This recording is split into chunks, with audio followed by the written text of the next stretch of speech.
Bonjour à tous et bienvenue pour la matinale, l'émission quotidienne de CMC Markets qui débute à 10 heures. Je suis Nicolas Chéron, analyste pour vous servir et nous sommes aujourd'hui le lundi 29 août.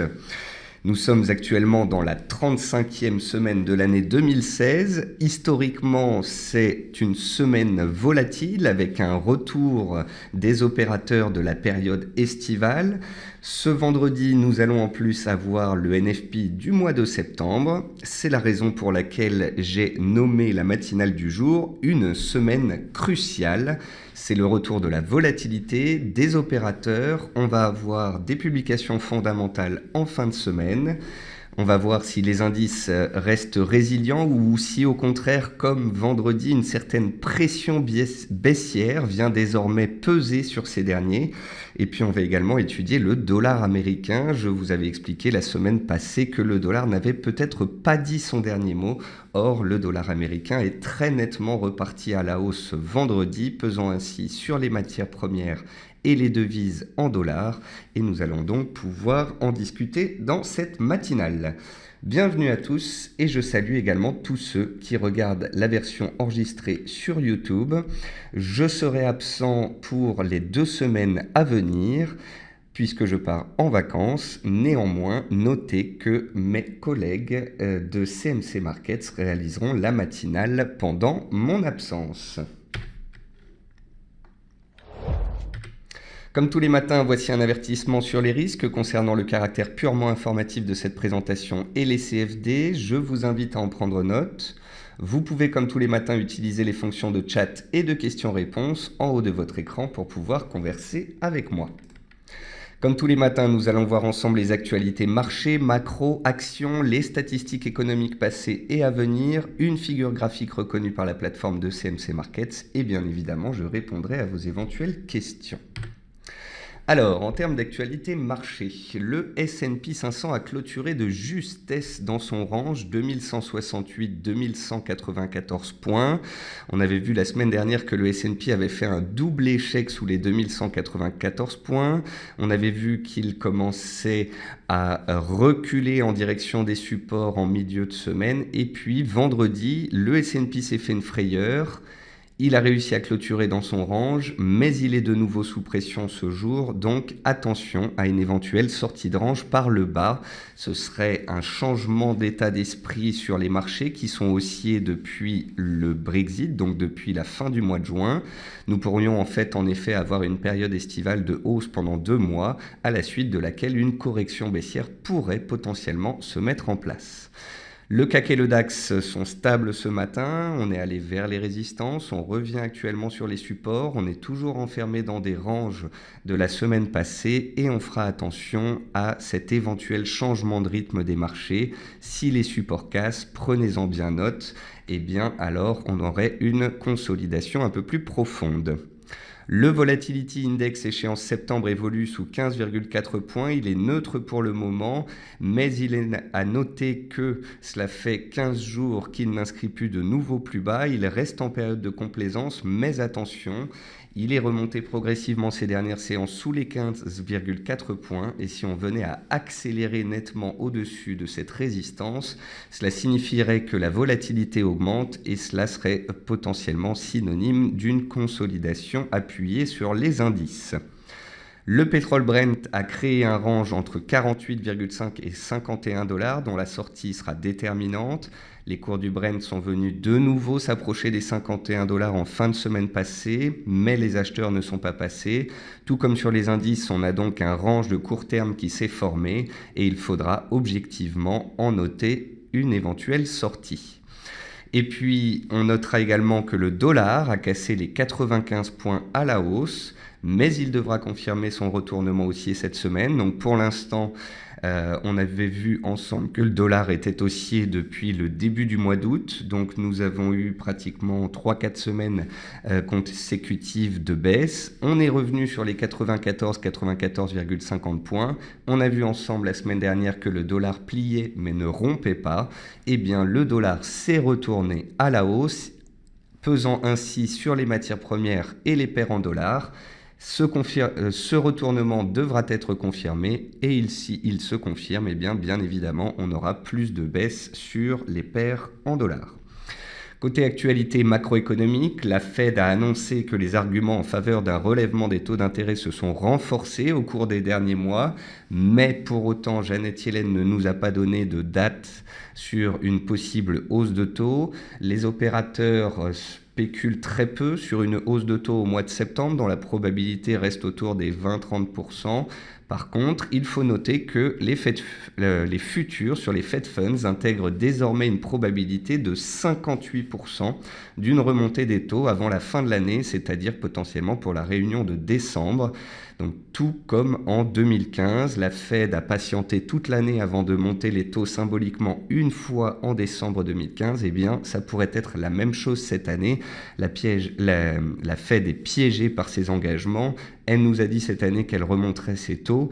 Au début d'année, elle devait les remonter 3 à 4 fois, je vous le rappelle. Désormais, on a une probabilité un peu supérieure à 50% de voir une hausse de taux d'ici la fin de l'année. Aujourd'hui, c'est un jour férié en Angleterre, donc la volatilité devrait être amoindrie en Europe. Et puis enfin, donc, on notera que les investisseurs seront attentifs aux créations d'emplois en août. On attend 185 000 créations d'emplois. Ce chiffre paraîtra vendredi. On s'attend donc à une diminution du rythme des créations d'emplois par rapport à la moyenne des 12 derniers mois, qui est supérieure à 200 000 créations d'emplois.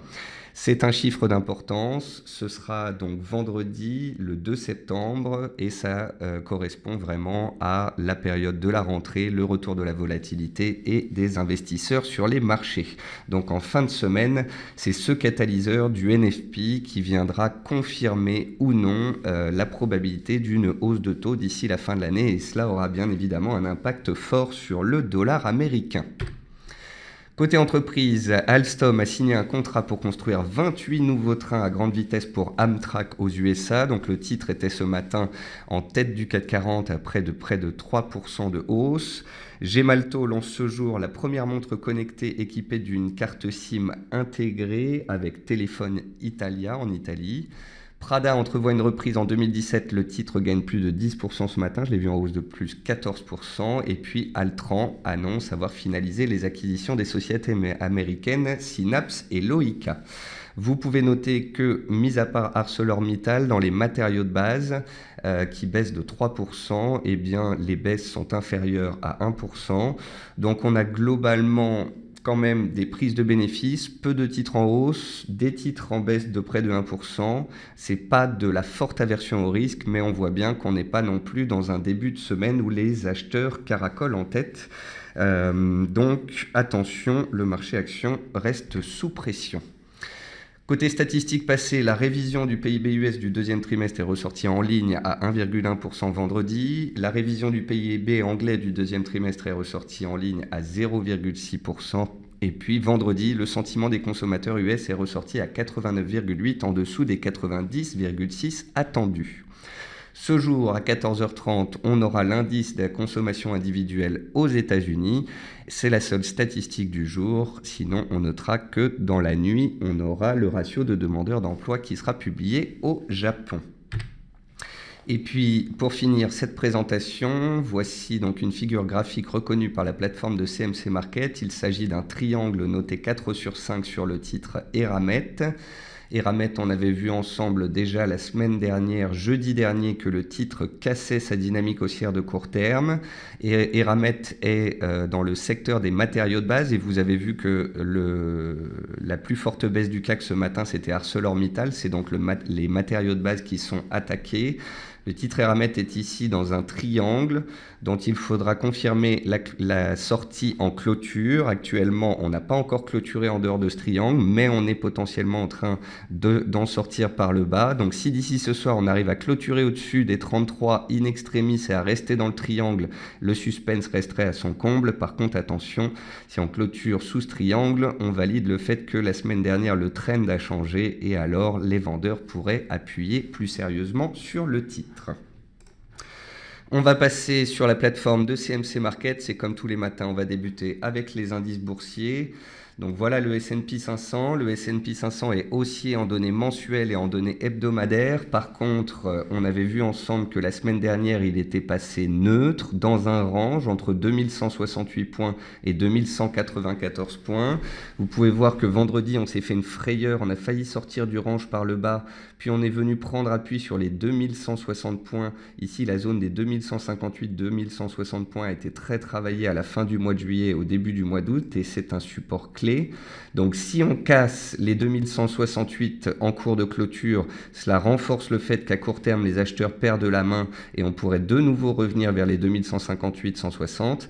Si on casse les 158-160, on reviendrait très certainement vers les anciens plus hauts historiques et les fameux 2137 points. On avait vu ensemble cet été que tant que le marché tenait, eh bien, il fallait être objectif et rester haussier tant que l'analyse technique l'était. Là, depuis une petite semaine, l'analyse technique n'est plus haussière, on est beaucoup plus prudent et on fera attention à d'éventuelles cassures baissières. Bien évidemment, tant qu'on arrive à rester au-dessus des 2168-2170 points, ça reste neutre avec l'espoir que les acheteurs puissent à un moment éventuellement reprendre la main. Mais prudence désormais, on a donné déjà des signaux de faiblesse, donc on va voir en ce début de semaine si les supports tiennent ou si au contraire il y a un changement d'état d'esprit. Sur le DAX, on peut voir que les acheteurs font preuve de faiblesse. Le DAX a ouvert sur la zone des 10 480 points, il a tenté de s'apprécier mais rapidement les vendeurs ont appuyé dessus. Alors vous pouvez voir que ici le DAX est dans haussier depuis 2 mois et que tant qu'il sera au-dessus de son oblique haussière ici, il sera en tendance haussière. La zone des 10 380, 10 400 points est une zone clé. Tant qu'on est au-dessus des 10 380, 10 400, on est au-dessus de l'oblique haussière ici et donc en tendance haussière hebdomadaire. Si on vient à casser ce seuil et accélérer dessous, alors on passerait d'une consolidation à une correction baissière. Il y aurait un changement de rythme de marché. On passerait d'une tendance neutre à une tendance baissière appuyée à court terme. Bien évidemment, tant qu'on arrive à tenir au-dessus des 10 400, c'est haussier. Si on arrive à s'accrocher ce soir en cours de clôture au-dessus des 10 480, c'est encore mieux. Le DAX était posé sur les 10 480, 10 500 depuis une semaine. Donc s'il arrive à rester dans cette zone de prix de neutralité, c'est bien. S'il commence à clôturer dessous, il faudra être un petit peu plus prudent. Donc voilà, les indices américains plient mais ne rompent pas. Le DAX c'est pareil, il plie mais il ne rompt pas pour l'instant. Mais attention à d'éventuelles cassure de support. Et puis le CAC, c'est la même chose. Soyons très objectifs, factuels. Vous avez un support à 4370, une résistance à 4450. Tant qu'on est dans ces bornes, c'est neutre. Si on vient à casser l'une des deux, eh bien, ce serait un signal. Signal aussi au-dessus des 4450 pour viser 4500, 530. Signal baissier sous 4370 avec à la clé les plus bas de fin juillet, début août vers 4300 points. Et puis pour corroborer donc justement le sentiment des opérateurs, voici le VIX. Donc le VIX depuis le 9-10 août, eh bien il ne baisse plus. Ça fait à peu près donc 15 jours, 3 semaines qu'il est neutre. On a vu que donc vendredi, il y avait une très forte volatilité sur le VIX. Lorsque le S&P 500 s'est fait des frayeurs, le VIX est passé au-dessus des 15,4 points. Et parce que le S&P a réussi à clôturer pile sur son support, eh bien le VIX est redescendu sous sa résistance. Attention dans les séances qui viennent, si on vient à accélérer au-dessus des plus hauts à 15,4 points puis à dépasser les plus hauts de vendredi, c'est que la volatilité augmenterait très nettement et cela serait certainement synonyme d'une correction sur les indices boursiers. Côté action française, puisqu'on est plutôt dans une séance de consolidation, on a des prises de bénéfices. Vous pouvez voir que les titres qui baissent le plus, ce sont les titres qui sont dans les secteurs des matériaux de base et de l'énergie. Donc la plus forte baisse, c'est Eramet, moins 3,5%. On a cassé une oblique haussière. Tout à l'heure, je vous ai montré un triangle dont on est en train de sortir par le bas pour le moment. Donc Eramet semble changer de rythme. C'est typiquement le genre de titre qui qui est soutenu quand les indices sont haussiers. Par contre, attention quand les indices consolident et Eramet a l'habitude de consolider aussi très rapidement. Dans les baisses, on retrouve aussi Vallourec. Puisque le pétrole plafonne depuis à peu près une semaine, eh bien Vallourec consolide sa nette hausse des dernières semaines. Il ne faut pas oublier que Vallourec venait des 3 euros, on est monté à 4,60 €, donc on a pris 50% sur le titre en l'espace de 3 semaines. Il est donc légitime que le titre consolide cette très nette hausse, d'autant plus parce que le pétrole est stable et qu'il ne monte plus. Iliad reste sur ses plus bas. J'avais noté une divergence haussière sur Iliad, mais il faudra accélérer au-dessus des 177 € pour sortir de consolidation à court terme. Sous 177 €, on est sous résistance. Ensuite, dans les baisses, on retrouve toujours Selectis, toujours ces sociétés biotech qui sont sous pression. On retrouve Total qui consolide, donc avec la baisse du pétrole. D'ailleurs, Total ne se trouve pas n'importe où. Voici le graphique hebdomadaire de Total et vous pouvez voir que Total est pile poil sous une oblique majeure de moyen terme. Donc si les cours du pétrole venaient à s'enflammer et permettaient à Total de casser son oblique de résistance et d'accélérer au-dessus des 44 €, on pourrait avoir une belle hausse du titre en direction des 46 € et ça soutiendrait le CAC 40. Mais attention, si Total n'arrive pas à dépasser cette oblique et au contraire choisit le sud, cela pourrait très nettement peser sur le CAC 40. Et puis dans les hausses du jour, on retrouve Alstom qui profite donc d'un contrat. Alstom, vous pouvez voir que le titre était dans un range entre 24,80 et 30 € en 2014 et en 2015. Ici, c'est un graphique hebdomadaire. Vous pouvez voir que le titre Alstom est en train de retrouver ses plus hauts du mois de mars, juste au-dessus, ici à 25 €. On a vraiment une résistance majeure. Si on arrivait à réintégrer les 25, on pourrait revenir dans le range de 2014-2015, mais attention, sous les 24,80-25, les vendeurs peuvent reprendre la main à tout moment. On retrouve aussi Genfit dans les hausses du jour, ce qui est étonnant puisque ce n'est pas une séance d'appétit pour le risque. C'est une bonne chose de voir le titre Genfit se tenir. On avait vu sur Genfit la semaine dernière que le titre accélérait très nettement, mais on avait aussi noté cette résistance à 27,30. Le titre a échoué sous résistance, il revient vers support et à court terme, ce canal semble bien cadrer les cours. On retrouve aussi Valneva, oui, donc on retrouve quand même quelques biotech ce matin. Ce sont des petites hausses, des petites réactions sur support, mais c'est une bonne chose à noter. Et puis on retrouve dans les hausses des titres jusqu'ici haussiers comme Téléperformance qui avait annoncé une acquisition la semaine dernière qui est sur des plus hauts historiques et qui est donc dans une belle tendance haussière. Même chose pour des titres comme Virbac. Virbac, ça fait depuis le Brexit, le titre a gagné plus de 20%.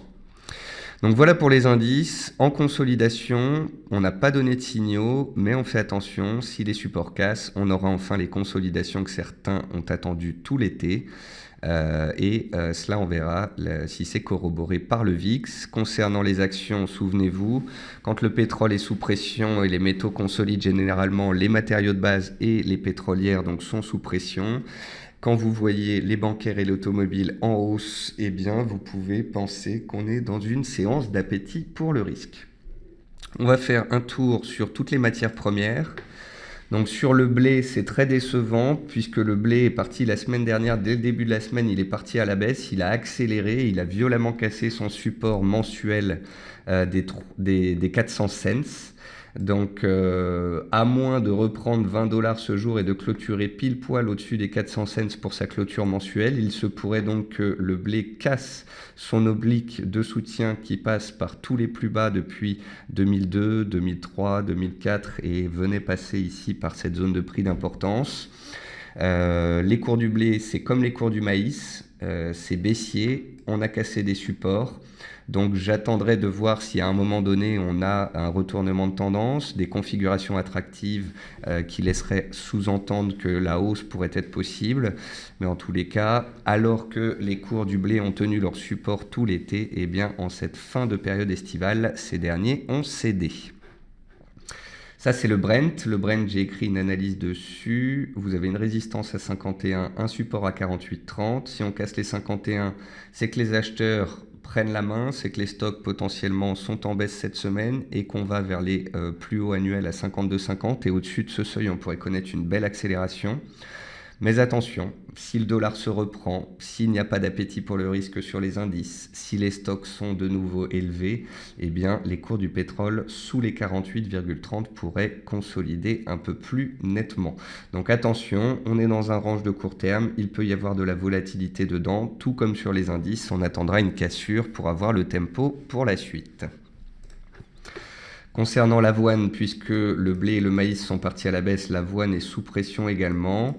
Point positif, les cours de l'avoine s'accrochent à leur plus bas annuel et si on y réagissait positivement, ce serait à suivre. Mais pour l'instant, on fait juste état des pressions baissières. Le coton continue de s'accrocher à son oblique de tendance haussière de justesse. Il manque de tendance à court terme. Les cours du palladium, comme de la plupart des métaux, restent sous pression puisque le dollar est recherché depuis vendredi. Les cours de l'argent continuent de consolider leur hausse fulgurante du début d'année. On a fait ici un range, on en est sorti par le bas. Et vous pouvez voir que donc, tant qu'on est sous les 19,20, on est sous résistance et on peut baisser. Si on réintègre les 19,20, ce serait un très bon signe.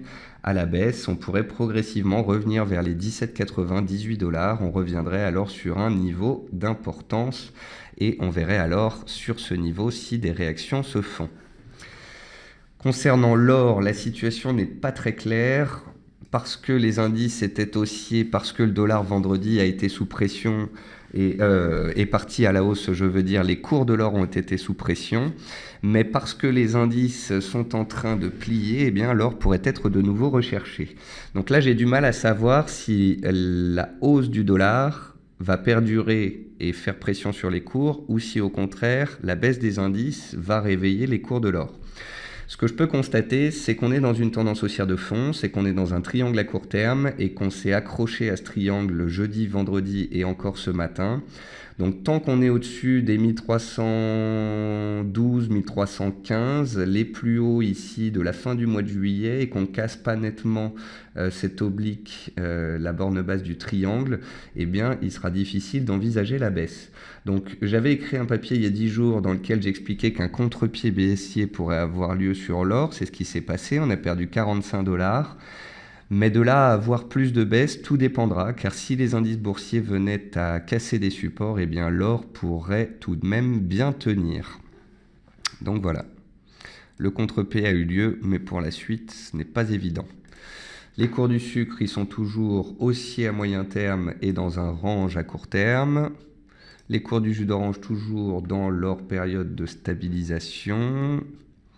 Les cours du soja ont échoué sous résistance et tant qu'on est sous cette résistance des 1037, eh bien on est dans une tendance baissière, ne l'oublions pas.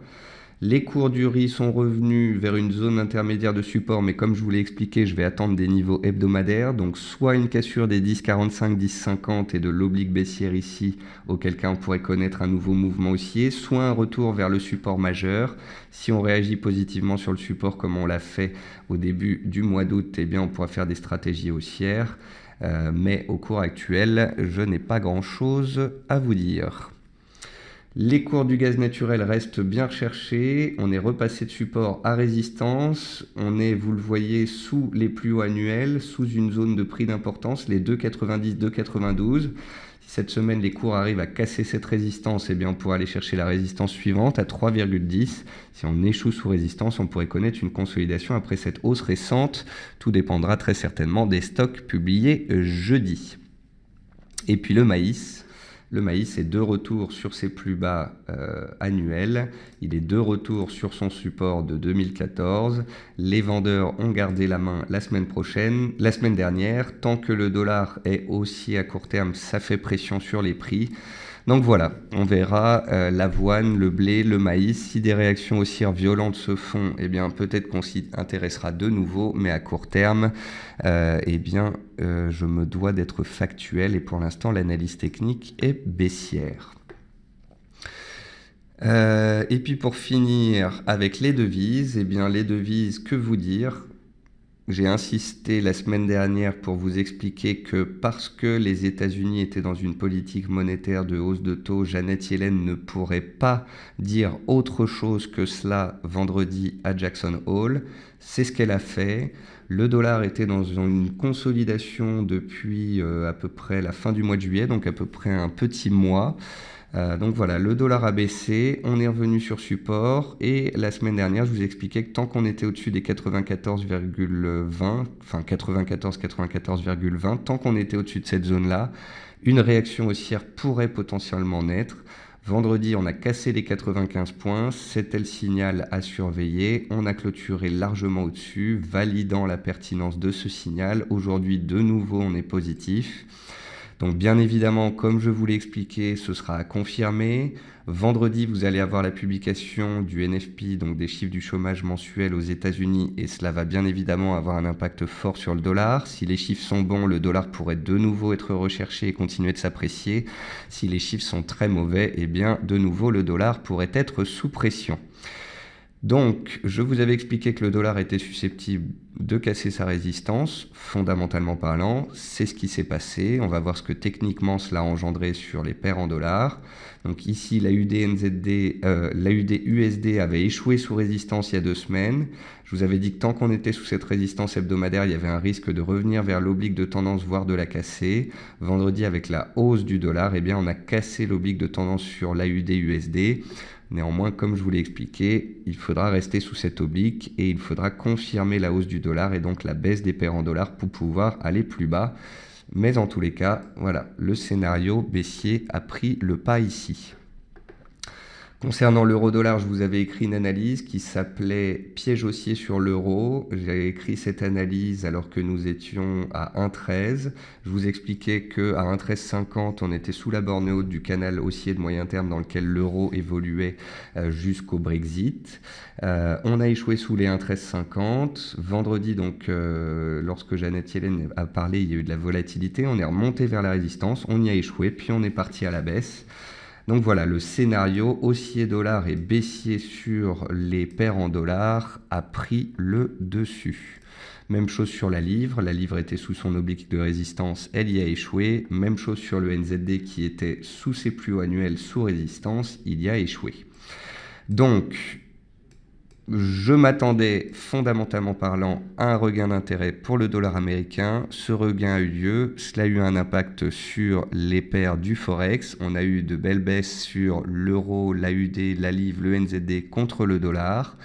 Le dollar à court terme reste soutenu et tant qu'il le sera, les paires en dollars pourraient être sous pression. Rappelez-vous, j'attendais cette réaction, mais je ne vous dis pas que c'est forcément un mouvement qui va durer, car il demande à être confirmé vendredi avec les chiffres américains.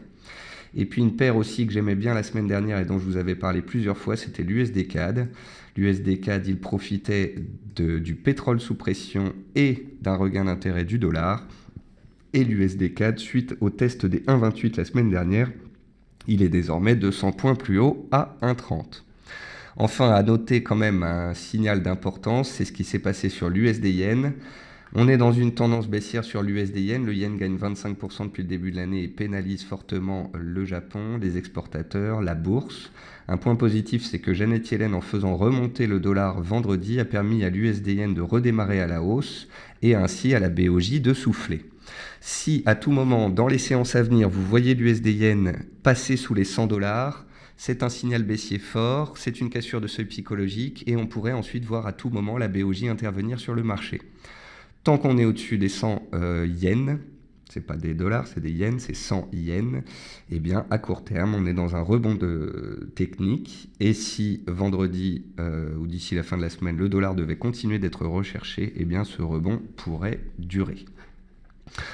Donc voilà, on s'attendait éventuellement, puisqu'on montait depuis 2 mois sur les indices à des consolidations.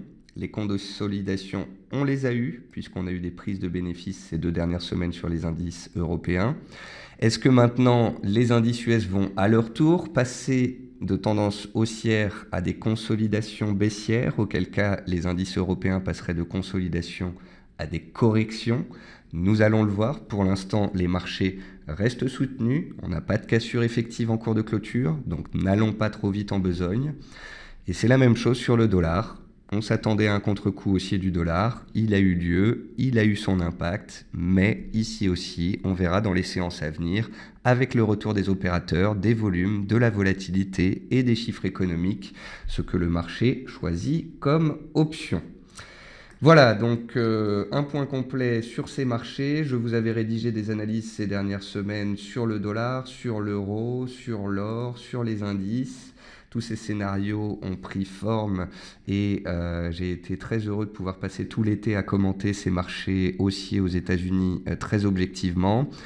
Je vous l'ai répété tous les jours, pas de cassure, pas de signal, soyez objectifs pendant mon absence. Je vous le répète, donc l'émission de la matinale sera organisée quand même au quotidien tous les jours par mes collègues de CMC Markets et donc vous pouvez les retrouver demain à 10h. Pour ma part, je serai à l'autre bout du monde, donc n'espérez pas me voir sur Twitter, mais plutôt me retrouver en pleine santé, en pleine forme dans 15 jours pour la matinale. Je vous souhaite à tous une bonne séance, un bon appétit, 2 bonnes semaines et je vous retrouve autour du 14 septembre. Au revoir à tous et à très bientôt.